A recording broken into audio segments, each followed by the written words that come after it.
Pemirsa, berdasarkan rilis tertulis tim kuasa hukum Verdi Sambo yang baru kami terima sore tadi, mantan Kadif Propam Polri Verdi Sambo akhirnya mencabut gugatan terhadap Presiden Joko Widodo dan Kapolri Jenderal Polisi Listio Sigit Prabowo yang sebelumnya dilayangkan ke Pengadilan Tata Usaha Negara Jakarta.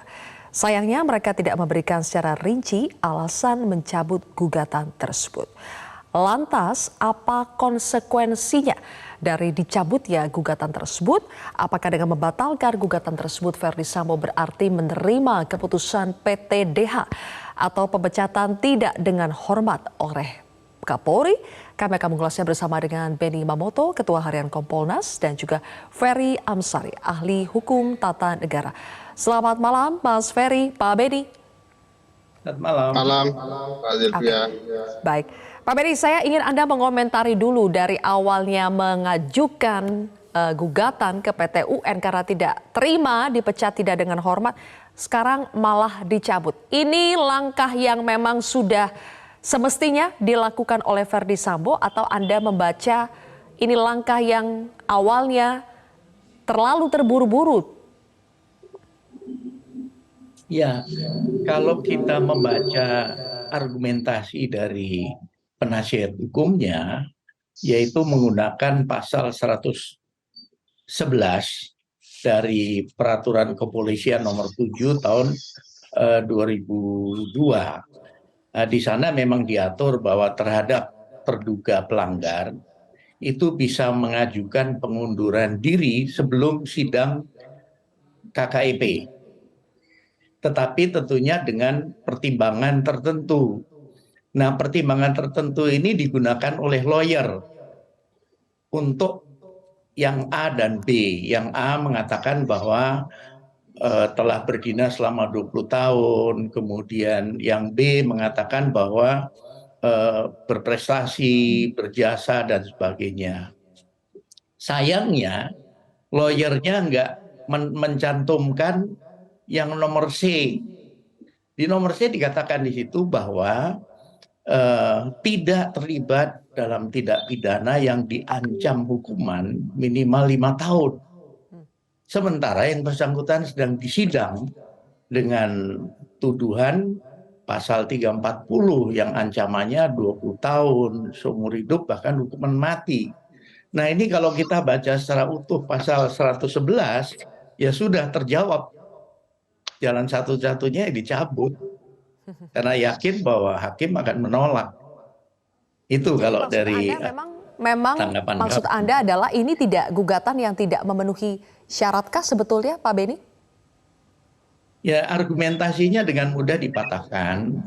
Tentunya ketika ini bergulir, pihak Mabes Polri dengan mudah mengargumentasikan dengan ayat C tadi, ya sudah pasti tidak akan diterima.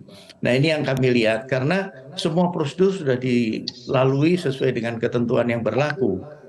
Dia 2 kali mengajukan pengunduran diri, tetapi kembali bahwa Polri mendasari perpol yang berlaku, yaitu di ayat C tadi. Baik, oke. Mas Ferry, kalau menurut Anda, kan yang masyarakat awam mungkin tidak memahami ya, mengapa hasil putusan dari sidang kode etik di Polri itu bisa digugat ke PT UN? Apakah memang secara formil itu bisa dilakukan? Ya, kalau berbasis Undang-Undang Administrasi Pemerintahan ya, sebagai aturan material tentang tata usaha negara, segala tindakan dan keputusan pejabat dan atau badan tata usaha negara bisa diajukan perkaranya ke Pengadilan Tata Usaha Negara. Di titik ini sudah memungkinkan ya, tetapi kan ada aturan khusus bahwa sebagaimana disampaikan Pak Benny tadi, untuk kasus-kasus yang berkaitan dengan tindak pidana dengan ancaman minimal 5 tahun berdasarkan peraturan Kapolri itu tidak diperkenankan gitu ya. Nah, saya tidak melihatnya dari sisi administrasi pemerintahan saja.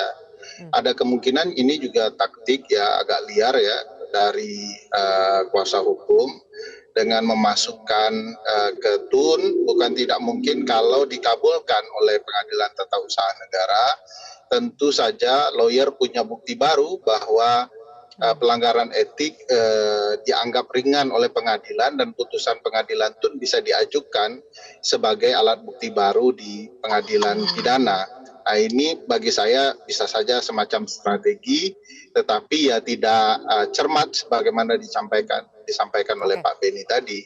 Mereka hanya mengambil hal-hal yang menguntungkan, sementara ada pasal-pasal yang tidak memperkenankan mereka untuk dapat memenuhi syarat ya. Nanti ujung-ujungnya akan NO juga itu kalau tidak memenuhi syarat. NO itu tidak dapat diterima. Artinya gugatan tidak memenuhi syarat-syarat yang sudah ditentukan. Pak Beni, kalau tadi Anda mengatakan sebetulnya secara prosedur gampang sekali gugatan ini tidak dikabulkan begitu ya. Makanya akhirnya dicabut.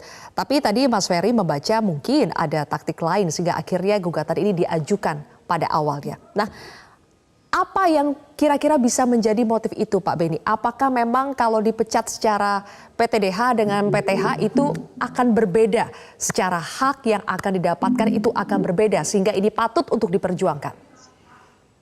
Ya tentunya memang berbeda ketika yang bersangkutan mengundurkan diri dan diterima, itu statusnya bukan dipecat, bukan di PTDH, maka hak-haknya masih tetap harus diterima. Tetapi ketika PTDH maka tidak ada lagi hak-hak yang bisa diterima oleh yang bersangkutan. Tetapi sekali lagi buat kami agak aneh. Salah satu yang menyusun, tim yang menyusun Perpol ini justru yang bersangkutan. Jadi yang bersangkutan hafal betul pasti isinya. Tapi kenapa ini diajukan? Nah ini berbagai macam kemungkinan ya motifnya, apakah mau membangun posisi tawar, apakah coba-coba, apakah hanya sekedar namanya usaha dan sebagainya. Tetapi sekali lagi kalau pemahaman Perpol ini yang bersangkutan sangat amat paham karena ikut menyusun. Baik. Jadi Mas Ferry menurut Anda apa kira-kira selain alasan hukum yang mungkin bisa menjadi motif Sambo mengajukan gugatan dan kemudian mungkin setelah sadar di satu titik akhirnya mencabutnya kembali? Ya, saya melihat kan sebenarnya ini sudah di sidang etik cukup lama ya, dan sudah dinyatakan PTDH begitu ya. Lalu tiba-tiba setelah punya keputusan SK pemberhentian, lalu dilayangkan ke Pengadilan Tata Usaha Negara. Motifnya tentu yang bersangkutan tahu persis ya, tapi saya melihat dari tinjauan hukum tata negara, hukum administrasi negara, ini bisa dimanfaatkan untuk meringankan putusan perkara pidana. Begitu seandainya dilanjutkan dan ternyata menang, ya, maka dengan sendirinya putusan etik itu dikesampingkan. Kenapa? Karena menurut Pengadilan Tata Usaha Negara ada yang bermasalah di putusan etik sehingga dia kurang lebih dinyatakan tidak terbukti lah begitu ya melanggar etik. Nah, kalau ternyata tidak melanggar etik, putusan itu dibawa ke pengadilan pidana. Ini sudah ada di dalam pengadilan pidana disampaikan ini sudah ada putusan TUN yang menyatakan bahwa putusan etik tidak diakui, bahwa dia sudah dinyatakan sebagai insan polisi lagi, sehingga mohon dipertimbangkan putusan pengadilan TUN. Nah, di titik ini bagi saya mungkin ini bagian strategi. Tapi kadung publik lebih tahu segera gitu ya, lalu diungkapkan motif ini, lalu kemudian dicabut. Jadi bukan tidak mungkin ini ada motif ke sana, tinggal kita lihat ketika ini sudah dibicarakan lalu dicabut, memang ada juga nuansa coba-coba, siapa tahu publik tidak menyadari strategi ini, lalu begitu sadar lalu dicabut. Baik, Mas Ferry Amsari dan juga Pak Beni Mamoto, terima kasih atas analisa dan waktu Anda di Prime Time News hari ini.